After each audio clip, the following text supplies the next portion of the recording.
Hello guys, আমি Joel and this is my very first mini blog. তো আমরা সুন্দর একটা জায়গায় গিয়েছিলাম। তো আমি দেখাবো আমার ভিডিওর মাধ্যমে। তো চারিদিকে কি সুন্দর ছিল।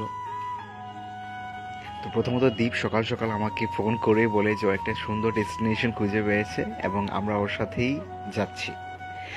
তো আমরা ছটফট করে রেডি হয়ে রওনা দেই এবং যখন আমরা যাই তখন দেখতে পারি যে চারিদিকে এত সুন্দর সবুজে ঘেরা, আর আকাশগুলো এত নীল আর সাদা কম্বিনেশন দেখে সত্যি মন জুড়িয়ে গিয়েছিল।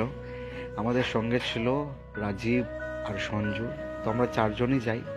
দ্বীপের বাইক আমি পিছনে জুড়ে নেই এবং সঞ্জু আর রাজীব একসাথে যায়। তো চারদিকে এত সুন্দর আবহাওয়া দেখে সত্যি অনেক ভাল লাগছিল। ওই দিন প্ল্যানটা হওয়ার কারণ হচ্ছে ওই দিন 40 ডিগ্রির মতো গরম ছিল এবং চারদিকে যেই হরিয়ালি দেখে আমরা অবাক হয়ে যাচ্ছিলাম, কারণ কিছুক্ষণ আগে যাওয়ার পর জলাশয় একটি আসবে। অ্যান্ড বাড়ি থেকে প্রায় 60 কিলোমিটার দূর হবে ডেস্টিনেশনটা, 50 কিলোমিটার। ওইখানে গিয়ে জলের মধ্যে আমরা স্নান টান করে ফুর্তি আনন্দ সব কিছু করে নেচে উচে অবশেষে আমরা এখানে অনেক বেশি এনজয় করি। অ্যান্ড সত্যি জায়গাটা অতটুকু সুন্দর ছিল তা আমি হয়তো বলে বোঝাতে পারবো না। অ্যান্ড অবশেষে আমরা আমাদের স্নানটা শেষ করে বাড়ি ফিরতে হলো। অ্যান্ড বাড়ি ফেরার আগে আমরা ধাবাতে খেয়ে দিয়ে শেষ করে চলে আসি।